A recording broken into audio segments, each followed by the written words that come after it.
Howdy, I'm Josh. And I'm Kyle, and together we're the tech support guys for Kelford Cams. We're here today to do a video on our Evo cams. We recently commissioned our new CNC cam grinder. It has a small wheel grinder in it that can make a more aggressive roller profile than we've ever been able to do. So what we've decided to do is look at our most popular roller profile cams, being the 272s for the Evo 8s, and see what we can do to make them more aggressive without making them any more aggressive for the valve train stability.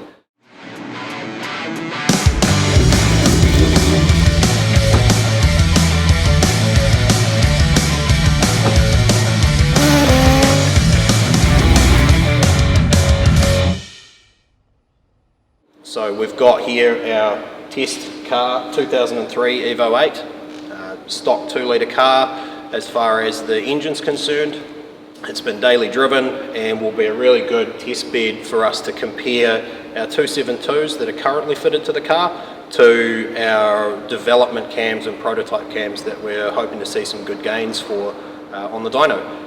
For a little bit more about the technical differences between the cams, I'll pass you on to Josh. We're trying to achieve the same 272 advertised duration between the two sets of cams, but we're adding lift, which gives us more total area at the valve. This should allow us to have the same throttle response as our early 272, but an increase in performance and top end horsepower. So that would probably increase like power and torque earlier on in the rev range as well? 100%. Under the curve? Yep, because you've got more total area in valve timing. Your seat timing stays the same, which gives us good response, but allows to have good horsepower everywhere else. Things like valve train stability, are we thinking that we're going to be more or less harsh on the parts? So with the valve train stability, we've got a baseline of what works. The 272, our TX 272 range has been out for 12 years now. It's been an industry performer, an industry leader. So we've used that acceleration as a baseline. We haven't gone past that because we do know that if you go too far past where we're at now, the Evos have problems with rockers breaking. So keep that status quo and worked our magic basically everywhere else with the load. Cool. So just try and make a stick that gains everywhere and loses nowhere. It's 100% it. Quick rundown on the parts that are in the car and in the motor. It's a real sort of basic street 2-litre setup, which is fairly common. This is what most people are running. We've got a basic fuel system. We're looking at a DW300 in-tank fuel pump, nothing special, which runs up, feeds some Bosch 1000cc E85 compatible injectors, AMS full intercooler and piping kit, stock intake manifold. We've got a Force Performance cast exhaust manifold. It's a really nice bolt-on upgrade. Hanging off that, the most important part, I suppose, after the camshafts is the turbocharger we're running. It's a bolt-on Intense Turbos 5556 out of Australia. We've picked that because it's a really good responding unit for a 2-litre engine, great on strokers as well, but in this case we're still 2-litre. Obviously the camshafts, currently we have the 8TX 272 cams fitted. We also have the Kelford Cams KVS63-BTK-X valve springs and titanium retainers fitted to it. That's pretty much it in terms of modifications for the engine. We put the cam gears on there specifically so that we could talk about dialing the cams in, which I'll probably pass you on to Josh with a little bit of that, just for explaining the process of what we did, including fitting solid lifters to dial it all up accurately. So yeah, do you want to let everyone know what we did? So yeah, with 4G platform, they run a hydraulic lifter from factory. So when we put a camshaft in and we're trying to dial up the camshafts, we have the problem with the lifter bleeding down. So a part of the process was to fit some some solid lifters and remove all the lash that we can possibly can. So basically the valve is open about a thou. That allows us to get an accurate dialing up. It was fantastic. Our cams were dialed up on 0 marks and within a degree or two of what they're supposed to be at the cam card. So it's great. Yeah. So we have dialed them to the specs on the cam card as we recommend it, to make it so that's the benchmark, so that we know what we're comparing to.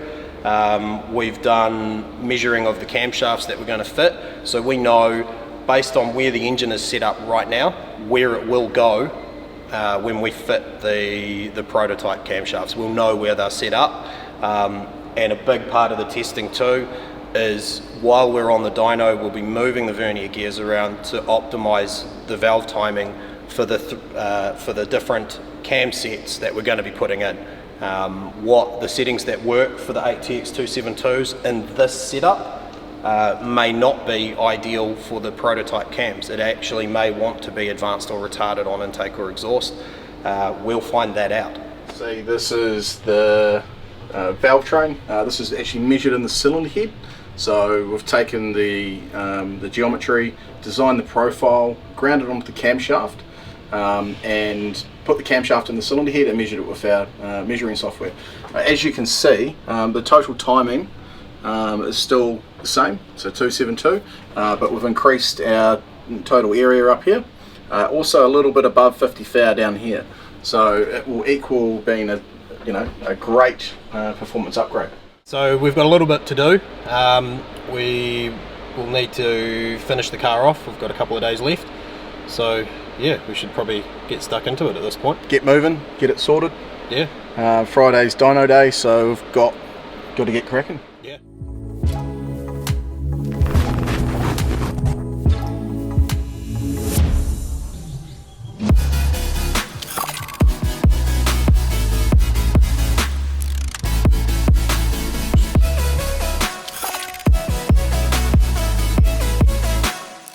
Good morning. Alright, so we're here at Specialised Auto Services. We brought the car down yesterday, we strapped it onto the dyno, did a few basically dyno runs, couple pulls, set the car up. So we're ready to go this morning, do a couple of runs. Cool. So once we've run up the car this morning on the 272 cams as they stand, we'll let the car cool down. We're going to swap the cams out for one of our competitors' cams that are a comparable spec, see where we stand with those, and then we will swap those out and eventually fit the 272R spec later this afternoon, to make sure that we get the most consistent results we can. We're trying to get it all done in one day, and we're also going to make fuel and timing adjustments as we go to make sure that we are getting the optimal tune for each set of cams, so that we're making everything as fair as possible and making the results as clear as possible. So let's get stuck in, eh?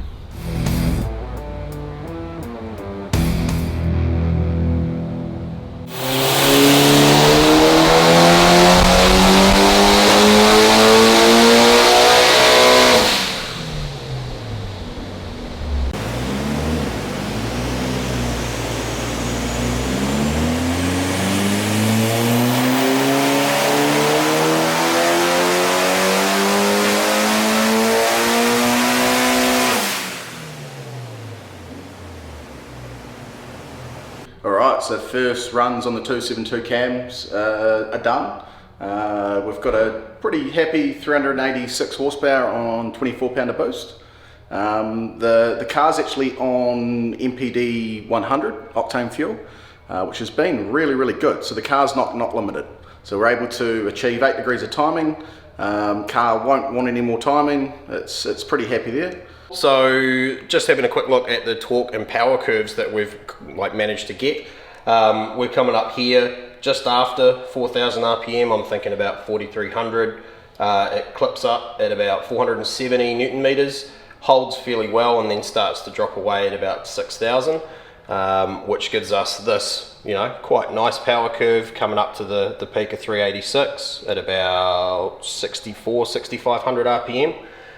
So what we're trying to achieve with our testing is to see if not only we can make these peak numbers, you know, the 386 horse, the 471 Newton meters higher, but also if we can get this curve to fill out more in here and, you know, start making more power under the curve, as people say.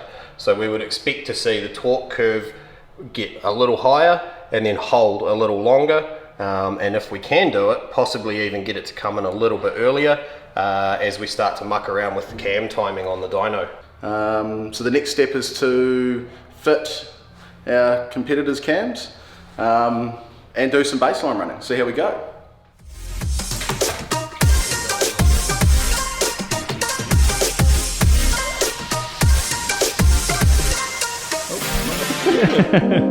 Other cams?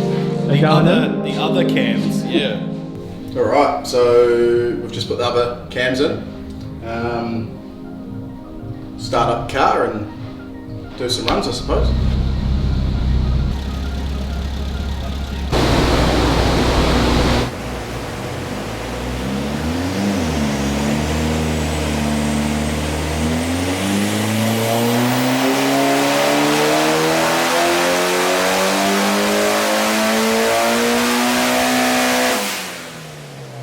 All good. All right, so run was very successful. We've got some pretty good data. Do you want to explain, Kyle? Yeah, sweet. So we ran the car up. It had the same amount of timing, which was the timing it wanted with the 272 cams of 8 degrees.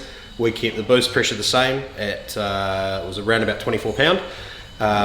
And we adjusted the VE table for fueling.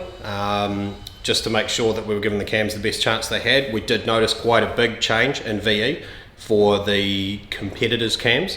So I'll show you on the screen what we found. So we've put the best run for both cams up on the screen. First thing we noticed when we first fired up the car with the competitor cams was there was a noticeable drop in idle vacuum. So with those cams being a little bit bigger than our 272s, we kind of expected that with a little bit more overlap, which gave it a more aggressive idle off the cuff.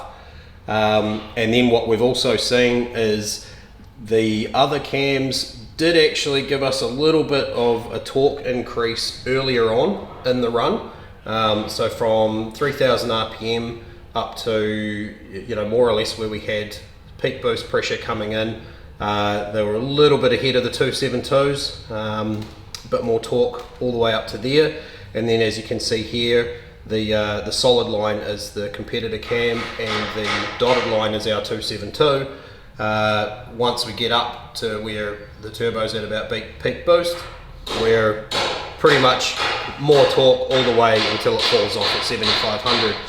And that is reflected over here in the horsepower graph as well. So, you know, right down here at sort of 3300 RPM, you know, the other cams are about 10 or 15 horsepower ahead of ours. And then as they start to come up to about just before peak torque, about that 4300 mark, the 272s take over, and then we're making more horsepower pretty much all the way to 7500 we're cutting off. Not a big difference, but a difference nonetheless. So yeah, we've kept the test as consistent as we physically can with our changing day, but the dyno is calibrated very well and is making all the compensations that we need to make sure we're getting everything as right as we can. So as far as boost pressure goes, what we can see here is the competitor cams were getting the turbo to react a little bit quicker than the 272s were, and that is where that difference in torque that we saw just before has come from. So it's the turbo spinning faster and earlier and getting up to that peak boost pressure a little bit quicker. And then, you know, as you can see, the line is pretty good, you know, across all the way to red line, so that's not a bad thing. Fairly good responding turbo for the size of the engine, so you know, we're getting some really good numbers and good results for a little motor with a big turbo. So now we need to get into changing cams again today and run up the new 272Rs and overlay them across these power curves and see what we find.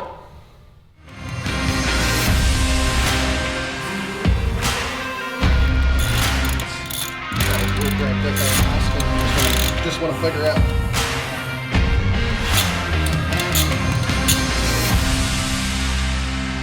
Cool. All right. So just getting the 8-TX272R cams that we're about to bring to market. These are our new design that we're testing today. We're just currently removing the steel cams, which we found out steel doesn't make any more horsepower. So we're going to get these in place, and get some baselining happening, and hopefully some good results this afternoon. So we've just about got the new 272R cams in. Last few bolts getting done up. What we're hoping to see is more horsepower than our 272s total number, more torque, and preferably seeing that torque a little bit earlier and holding it for a little bit longer. So basically a torque and power curve that is up on the 272s everywhere. We'll probably find out in about half an hour. Yep, we're happy here. Yeah. All right, so we've just installed the 272Rs. About to start the car, see how it goes. So I'll get it going. We'll do a bit of calibrating, and then get into some dyno pulls.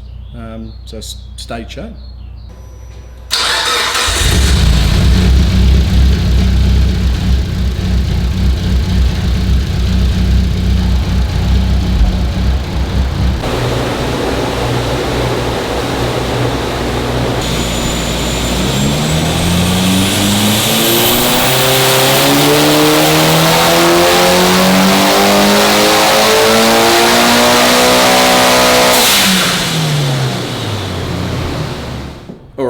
So we've got our 272Rs in the car, and we've just done some calibrations. Not bad. We were expecting a little bit more, but gains are gain. So, and we haven't seen any losses. So, Kyle, what do you reckon? Yeah, sweet. So I suppose it's somewhat of a testament to our original 272 spec that the new and improved spec hasn't improved as much as we had thought it would. But we'll show you the improvements we've got here now. So the purple line is the new 272R cam, and the dotted yellow is our 272s that we ran up first thing this morning. As you can see, they are coming in a little bit earlier, the new cams. They're ramping up a little bit higher. Boost control's taken over at this point, which is where we get that little bit of a dip, but it does come up to a slightly higher, and we're not talking much, but a slightly higher peak torque figure, and then it does carry much the same torque curve, and then over 6,000 RPM it's holding that torque just a little bit better, which you do see in the power curve. So the purple line again is ahead of the dotted yellow right up until you see that boost control come in. Then there's a slight dip, and then it carries on with much the same power curve. But we do get up to a slightly higher peak of 390 horsepower this time, and it actually carries on and holds that power beyond peak power a little bit better. So we are seeing all of the things that we expected to see, albeit not in as greater portions as we had foreseen. But that's why we do testing, so that we can figure out if what we think is going to work actually does. So yeah, that's pretty much it. That's calling it a day for this testing, I think.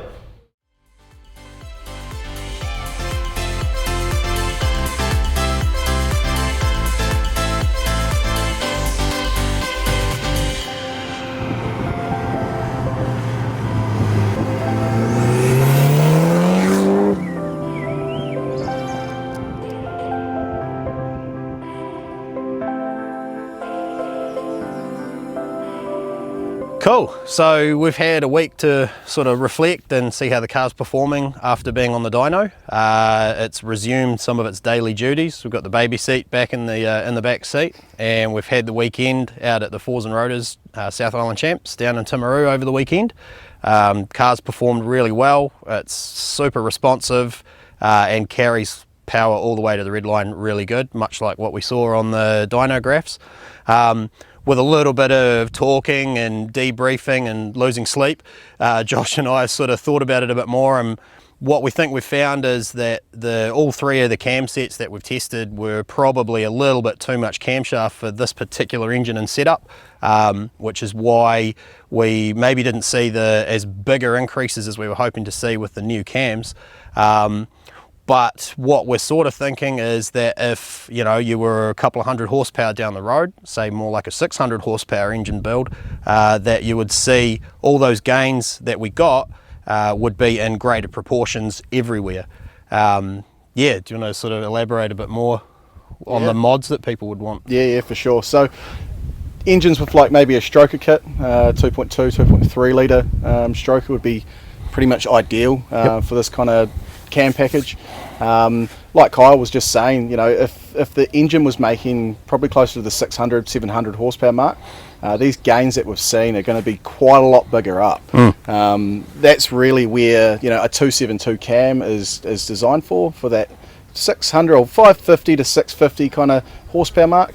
The reason we used the 272 was because it's been the industry go-to camshaft. So we kind of needed to compare apples for, you could say. Apples for apples, for apples. So everyone got a bit of a taste for what a 272 cam could potentially go to. So this is probably the first of many videos that we plan on releasing. There's going to be a lot of technical stuff moving forward. New engines, new platforms.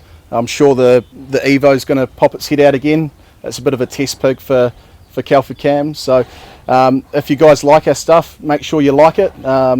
Follow us on Instagram, Facebook, subscribe to YouTube. Yeah. And if you're in need of any technical advice, any recommendations for camshafts, for your car, make sure you get in touch with either Josh or myself or any of the other guys we've got back at work, either through our website, kelfordcams.com, on our Facebook page. We have Messenger up and running. We're here to make sure we can get you going faster, so get in touch. Service the world. Yeah. Kelford Cams.